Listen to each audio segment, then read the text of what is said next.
Buletin Didik 4 Januari bersama saya Khairi Hazwan Muhammad Asri. Assalamualaikum dan salam sejahtera.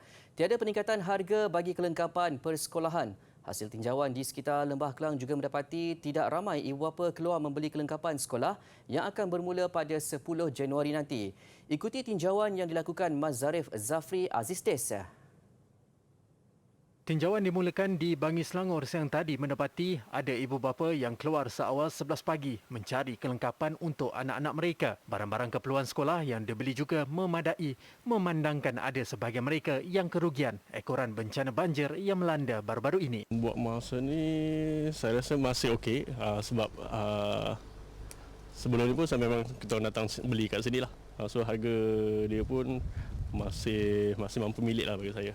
Kalau ikutkan terus terang saya katakan belum lagi, belum betul-betul bersedia sebab baru ni pun dengan area rumah tu ada yang banjir apa semua. So masih banyak benda yang nak kena settlekan dulu lah baru tu. Ini pun kira ambil masa last minute untuk waktu anak punya barang lah.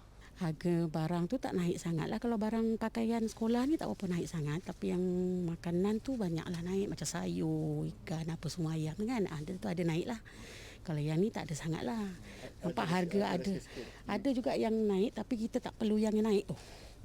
Kita beli yang mana yang perlu saja. Yang tak perlu tak payahlah. Sama je kalau harga kasut tu, kalau jenama palas tu memang naik. Memang itulah harga dia, memang mahal lah harga dia. Sementara itu, tinjauan di Pusat Beli Belah Pakaian di Petaling Jaya mendapati keadaan lengang di kedai menjual kelengkapan sekolah.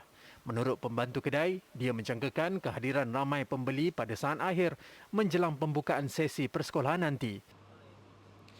Walaupun buat masa ini tiada peningkatan harga bagi keperluan barangan sekolah mahupun makanan yang akan dijual di sekolah nanti, perbelanjaan bijak perlu dilakukan oleh semua pihak bagi memastikan sesi persekolahan yang akan bermula pada 9 hari bulan ini berjalan lancar dan tidak membebankan, terutamanya kepada ibu bapa dan pelajar. Zarif Zafri Aziz Desa melaporkan. Pengoperasian semua institusi pendidikan di bawah Kementerian Pendidikan KPM yang terbabit dengan bencana banjir hanya akan bermula setelah ia bersedia untuk beroperasi. Dalam satu kenyataan, KPM memaklumkan apabila institusi pendidikan itu selesai dibersihkan dan sedia untuk kembali beroperasi, ia akan dibuka semula pada Ahad atau Isnin minggu persekolahan berikutnya. KPM akan terus memantau dan mengemaskini senarai institusi pendidikan yang dilanda banjir atau dijadikan pusat pemindahan sementara PPS pada setiap Rabu. Sebarang perubahan senarai yang dikeluarkan KPM adalah tertakluk kepada situasi semasa bencana banjir. Justru wujud kemungkinan berlakunya pertambahan atau pengurangan bilangan institusi setiap minggu dan senarai itu boleh diakses melalui laman sesawang KPM. Setakat semalam, 18 institusi pendidikan membabitkan 16 sekolah rendah dan 2 sekolah menengah masih dinaiki air. Manakala 87 institusi pendidikan masih dijadikan PPS, selain 8 lagi yang terkesan akibat banjir, belum bersedia untuk beroperasi. Sementara itu, Timbalan Menteri Pendidikan Datuk Muhammad Alamin meminta semua guru besar, pengetua dan pegawai pendidikan daerah di Pantai Timur Sabah menghantar laporan kerosakan struktur bangunan atau harta benda sekolah yang terjejas akibat banjir kepada KPM. Katanya KPM akan sedaya upaya membantu mana-mana kerosakan yang perlu dibaiki segera menjelang sesi persekolahan negeri itu bermula 10 hari bulan nanti. InsyaAllah KPM akan bantu dengan sedaya upaya apa juga mana-mana kerosakan yang agak mendesak, oleh kerana kita faham pengoperasian sekolah akan bermula pada 10 hari bulan. Jadi kita tidak mahu nanti keadaan ini akan menjejaskan sesi pembelajaran anak-anak kita di sekolah. Itu sebabnya saya meminta semua sekolah PPD bekerjasama untuk siapkan laporan lengkap untuk diangkat ke KPM.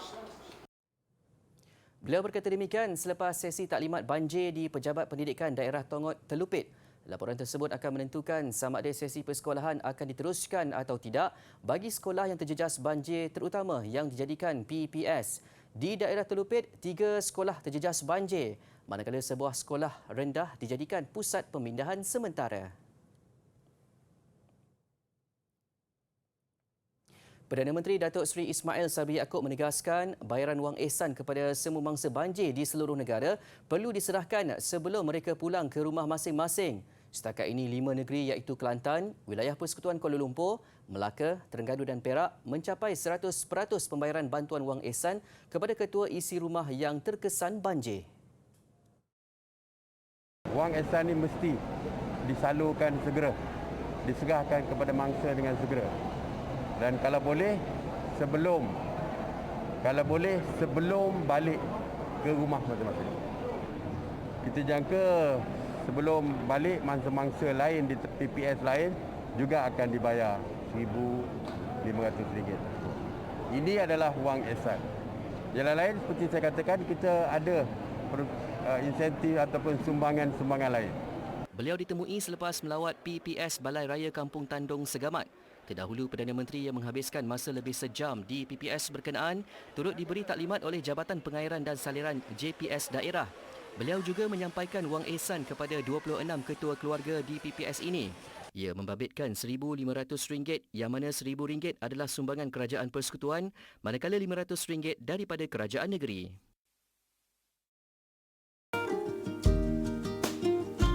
Sumbangan bantuan bencana banjir. Anda boleh menyalurkan sumbangan anda kepada Yayasan Didik Negara menerusi akaun bank tertera. Sumbangan berbentuk barangan pula boleh disalurkan ke Pusat Pengumpulan Barang YDM.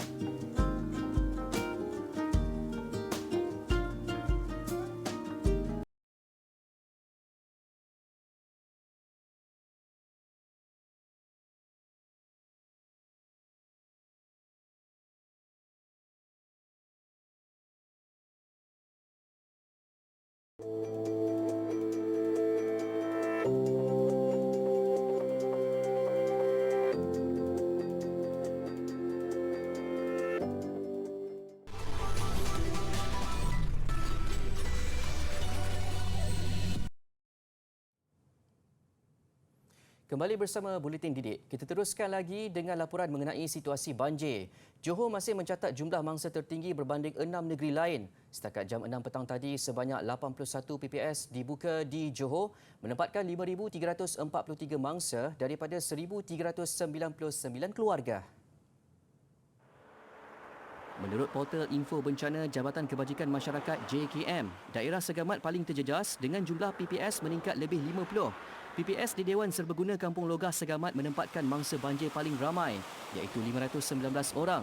Menurut Ketua Zon 4 JBPM Johor Penguasa Bomba Rasidi Mat Yunus, meskipun tiada korban banjir direkodkan di negeri itu, orang ramai perlu menghargai nyawa dan mengutamakan keselamatan. Di mana aspek keselamatan tak ada pakai PPE yang lengkap, tak ada pakai PFD, tak ada boleh berlumba pula. Lepas tu sanggup ambil risiko harung air kan. Macam pesta air dibuatnya. So saya harap benda ni harus ada satu kesedaran lah. Nampak macam seronok, tapi sebenarnya air ni nampak tenang. Tapi di dalam air tu adalah satu arus yang deras kan. Tambahnya, penduduk kawasan yang terjejas perlu sentiasa berwaspada walaupun sudah biasa dengan situasi ini. Jumlah mangsa banjir di 6 negeri lain iaitu Terengganu, Pahang, Negeri Sembilan, Selangor, Melaka dan Sabah menunjukkan sedikit penurunan berbanding pagi tadi. Daripada 14,344 mangsa pagi tadi, jumlahnya menurun kepada 12,980 orang yang ditempatkan di 179 PPS. Di Melaka, jumlah mangsa banjir berkurangan kepada 1,932 orang berbanding lebih 2,600 pagi tadi, dengan mangsa-mangsa ditempatkan di 18 PPS di Alor Gajah, Melaka Tengah dan Jasin. Di Terengganu, jumlah mangsa kekal 19 orang sejak pagi tadi di 2 PPS di SK Lembah Jabur dan SMK Geliga Kemaman. Di Pahang, jumlah mangsa berkurangan kepada 1,408 orang di 38 PPS. Di Negeri Sembilan, jumlah mangsa juga menurun kepada 1,644 orang di 15 PPS yang masih dibuka. Manakala di Selangor, jumlah mangsa banjir di 2 PPS di Kuala Langat tidak berubah iaitu seramai 40 orang. Di Sabah, bilangan mangsa banjir menurun kepada 2,675 orang berbanding lebih 3,000 mangsa direkodkan pagi tadi. Dalam era yang serba moden ini, media sosial banyak memberi impak kepada kehidupan kita. Biarpun sering digunakan sebagai tempat perkongsian mengenai pelbagai perkara, ia perlu digunakan dengan penuh beretika. Pengabaian atau kegagalan pengguna cakna kepada literasi media sosial boleh membawa kepada implikasi undang-undang. Tahun lalu dianggarkan lebih 3.6 bilion penduduk dunia menggunakan media sosial dan dijangka mencecah 4.41 bilion menjelang 2025. Menjadi aktiviti paling popular pengguna internet masa kini, timbul kerisauan terhadap keupayaan menggunakannya dengan lebih berhemah, beretika dan efektif. Media sosial ni adalah tempat kita berkongsi. Tempat kita berkongsi tu maknanya kita akan berkongsi apa-apalah saja kehidupan, sama ada hal diri kita atau hal orang lain, ya. Berkongsi bermakna kalau kita menggunakan teknologi IG, teknologi digital ini, dia macam tu saja. Maknanya you kongsi, pop tu dapat dan you tak boleh tarik balik dah. Orang kata terlajak perahu boleh diundur, terlajak share dalam IG buruk padanya kalau tak betul, kan? Betul. Jadi kita tak, the moment kita masuk dalam IG, dalam mana-mana digital platform, berada di situ, kita delete lah, tapi orang lain tak delete, orang dah pegang dah semua apa-apa yang kita tulis atau apa-apa yang kita kongsi. Setiap individu perlu bertanggungjawab terhadap hantaran yang dibuat. Tidak semua perkara boleh dimuat naik sesuka hati dan secara sembrono.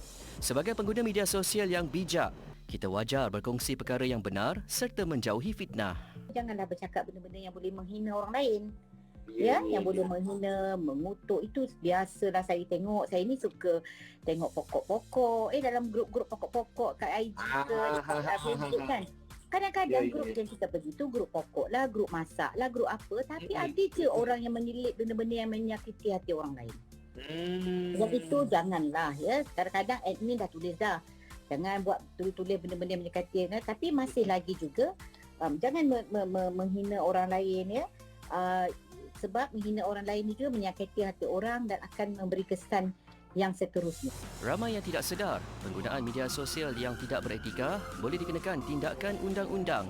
Hantaran yang berbau lucah atau menyebabkan kacau ganggu boleh diambil tindakan di bawah Seksyen 233 Akta Komunikasi dan Multimedia selain Seksyen 299 Kanun Keseksaan. Selain itu, hantaran yang berbau fitnah atau yang boleh menjejaskan imej orang lain boleh diambil tindakan sivil. Sedar atau tidak, penggunaan video orang lain tanpa kebenaran juga membawa kepada pelanggaran hak cipta. Dalam kehidupan kita ni perlu pilih. Kita nak pilih apa? Kita nak pilih baik ke pilih jahat? Sebab tu ada syurga dan neraka. Nak pilih kebaik ke jahat? So, itu adalah it's all us.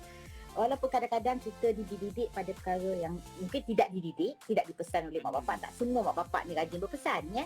Tetapi saya rasa dengan adanya media sosial sekarang, kita pilih yang baik-baik, kita dengar yang baik-baik supaya kita belajar. So kawanlah kawan yang baik-baik, ya. Itu antara perkara-perkara yang saya rasa untuk jadi orang yang lebih beradab, begitulah. 3 jirim yang kita biasa dengar adalah pepejal, cecair dan juga gas.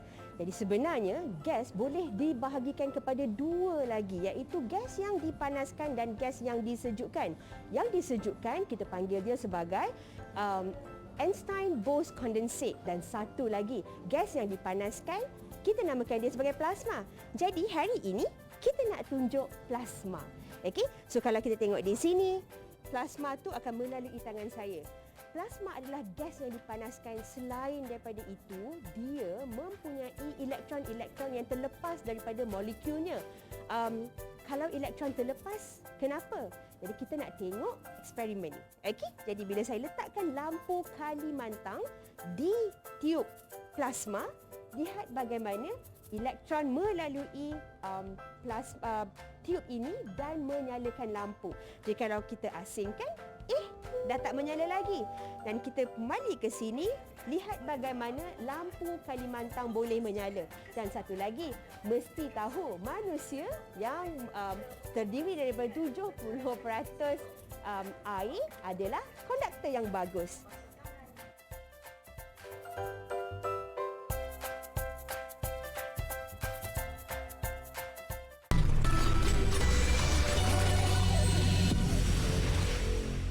Pihak berkuasa Kesihatan Amerika Syarikat meluluskan suntikan penggalak COVID-19 jenis Pfizer untuk kanak-kanak seawal 12 tahun. Masa menunggu antara vaksinasi awal dan dos tambahan juga dikurangkan daripada 6 bulan kepada 5 bulan untuk semua peringkat umur. Keputusan itu dibuat oleh Pentadbiran Makanan dan Ubat-ubatan FDA selepas varian Omicron dikesan mudah berjangkit dan ketika pelajar kembali meneruskan sesi pembelajaran selepas cuti sekolah. FDA turut meluluskan dos penggalak vaksin Pfizer-BioNTech untuk kanak-kanak kurang daya imun antara 5 dan 11 tahun, termasuk individu yang menerima pemindahan organ.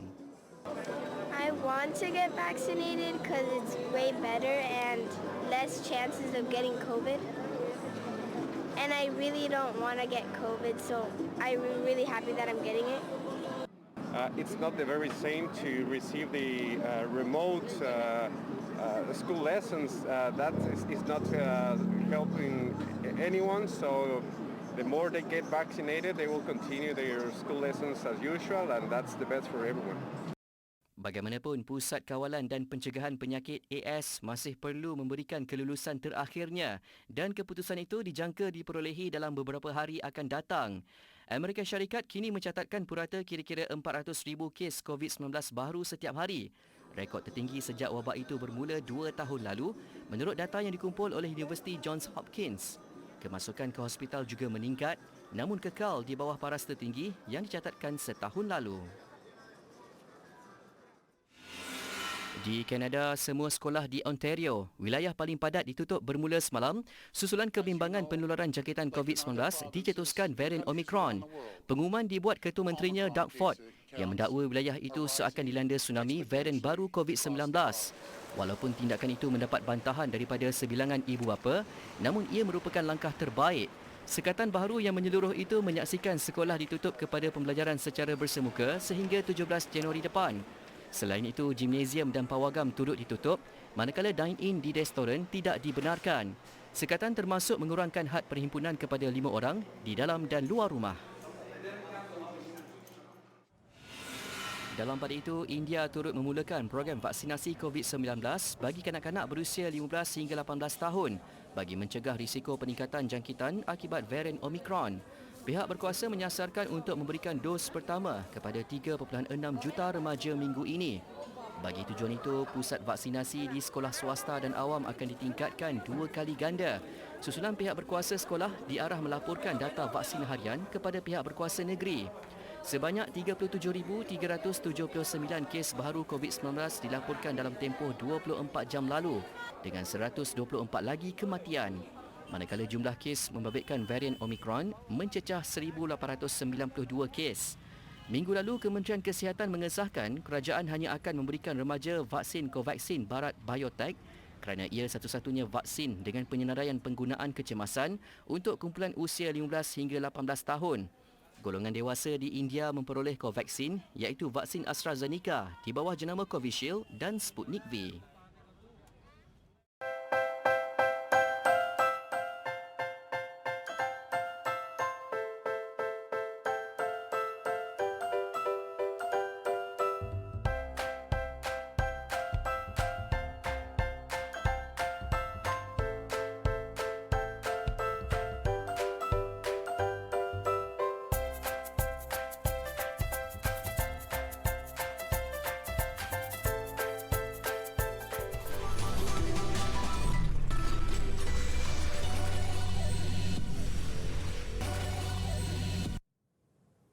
Masih di Buletin Didik ke laporan sukan. Selepas misi gagal pada kejohanan bola sepak AFF yang membawa kepada peletakan jawatan Tan Cheng Ho selaku Ketua Jurulatih Harimau Malaya, tumpuan terus terarah kepada Persatuan Bola Sepak Malaysia FAM dengan satu lagi tugasan penting yang bakal dihadapi iaitu kelayakan Piala Asia 2023 yang dijadwal berlangsung pertengahan tahun ini. Peminat bola sepak tanah air kini menanti apakah tindakan drastik yang bakal dilakukan menjelang kempen kelayakan Piala Asia 2023 Jun nanti. Ia juga menjurus kepada persoalan siapakah bakal pengganti Tan Cheng Ho untuk mengendalikan Harimau Malaya. Berbaki 5 bulan, FAM seharusnya sudah mengenal pasti Ketua Jurulatih Harimau Malaya untuk persiapan yang lebih tersusun dan tidak tergesa-gesa. Kegagalan pada saingan Piala AFF di Singapura baru-baru ini mesti dijadikan iktibar, antara puncanya persiapan singkat. Antara yang bersuara bekas pengarah teknikal FAM Dato' Ong Kim Swee yang pernah membimbing skuad Harimau Malaya. Dah tentu pihak FAM amat tertekan ketika ini ya. setelah tidak layak pada Piala AFF, banyak kritikan-kritikan. Sama ada kritikan yang membina ataupun tidak, mereka harus menumpukan pada persiapan Piala Asia yang akan datang. Jika pihak FAM ingin membuktikan yang mereka masih lagi berkaliber, saya percaya mereka akan memberikan tumpuan sepenuhnya. Selain kebimbangan menghadapi pusingan kelayakan Piala Asia, peminat bola sepak tanah air juga tertanya-tanya apakah kriteria FAM kali ini untuk memilih ketua jurulatih skuad kebangsaan. Hangat dikaitkan dengan jawatan itu, Ketua Jurulatih Kuala Lumpur City Boyan Hodak dan bekas pengendali Singapura Tatsuma Yoshida.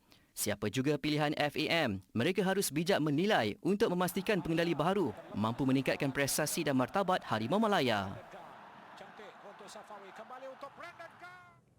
Kejohanan terbuka India di New Delhi pada 11 hingga 16 Januari ini pasti menjadi tumpuan peminat badminton tempatan.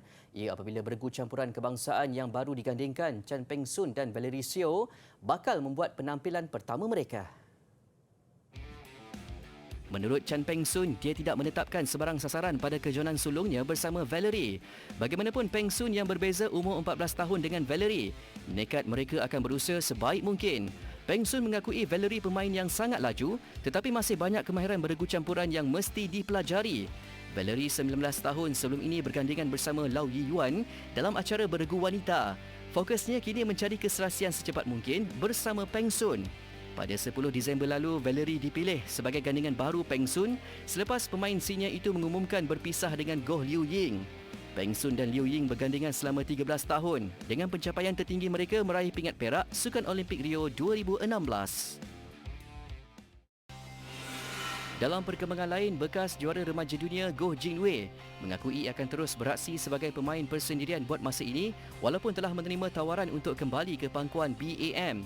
Jin-wei yang berasal dari Pulau Pinang menjelaskan dia terpaksa menolak tawaran BAM kerana tidak dapat memberi komitmen 100% selain masalah kesihatan yang dialaminya. Pemenang pingat emas kejuaraan dunia remaja 2015 dan 2018 itu juga tak mahu merampas peluang pemain lain dengan menyertai semula pasukan kebangsaan pada masa ini. Dia bagaimanapun akan berusaha untuk kembali ke tahap sebenar sebelum beraksi semula untuk pasukan kebangsaan. Juara Sukan C 2017 itu mengejutkan dunia badminton dengan mengumumkan persaraan pada September lalu dengan alasan pemulihan yang panjang selepas pembedahan di perutnya pada 2019. Bagaimanapun, Jin-wei kembali beraksi sebagai pemain persendirian di Purple League Pro Am 2021 baru-baru ini membantu Butterworth BC menduduki tempat kedua. Baik, antara rangkuman sukan antarabangsa malam ini, Argentina menghampiri fasa separuh akhir tenis ATP. Juga gegasi Spanyol Barcelona perkenal tonggak baru. Federico Del Bonis berjaya menghadiahkan mata pertama Argentina menerusi kemenangan straight set 7-6, 6-1 ke atas Mikhail Pervolarakis. Saingan tambah rancak pada permainan kedua. Diego Schwartzman menentang Stefanos Tsitsipas. Tewas set pertama 6-7. Schwartzman bangkit pada dua set berikutnya dengan kemenangan 6-3, 6-3. Ketinggalan 0-2. Chris nyata belum mahu mengalah menerusi gandingan Marcos Carlo Belonis, Petro Tsitsipas yang berdepan Maximo Gonzalez, Andres Molteni. Menang set pertama 6-3. Gonzalez, Molteni bagaimanapun tewas 4-6 di set kedua. Set penentuan menyaksikan kebangkitan pasangan Argentina yang menang 11-9. Argentina kini mengungguli kumpulan D dengan 2 kemenangan berturut-turut.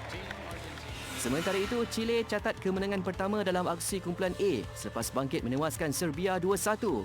Chile ketinggalan apabila Alejandro Tabilo tewas kepada Filip Krajinovic 4-6, 6-3, 6-7. Kedudukan terikat satu sama apabila Christian Garin menewaskan Dusan Lajovic yang terpaksa menarik diri akibat kecederaan pada set ketiga. Mata kemenangan Chile diperoleh menerusi gandingan Tabilo dan Marcelo Tomás Barrios Vera yang menundukkan Nikola Cacic, Mate Sabano dalam aksi 3 set 6-4, 3-6, 10-7. Dalam perkembangan lain, Barcelona memperkenalkan Ferran Torres sebagai pemain baru gegasi Spanyol itu di Nou Camp. Barca menandatangani penyerang berusia 21 tahun itu dari Manchester City dengan bayaran 55 juta euro. Mereka dilihat mengambil langkah segera mengukuhkan jentera serangan. Berikutan persaraan mengejut Sergio Aguero yang mengalami masalah jantung. Torres pernah beraksi bersama Valencia sebelum menyertai City dengan reputasi sebagai salah seorang penyerang muda terbaik di Eropah. Dia menjaringkan 16 gol dalam 43 perlawanan ketika bersama City. Alsi Liga Perdana Inggeris, Wolves berjaya menamatkan penantian 42 tahun di Old Trafford selepas menundukkan Manchester United 1-0. Ketika permainan seakan berakhir dengan keputusan seri, pemain tengah Wolves Joao Moutinho menjaringkan gol kemenangan 8 minit sebelum perlawanan tamat. Ia kemenangan pertama Wolves di Old Trafford sejak 1980. Manakala ini kekalahan pertama Ralf Rangnick selaku pengurus sementara United. Laluan Golden Ring yang menjadi tumpuan pelancong di Rusia diterjemahkan dalam bentuk model miniatur. Paparannya mengakhiri Buletin Didik. Saya Khairi Azam Muhammad Asri. Salam hormat dan Assalamualaikum.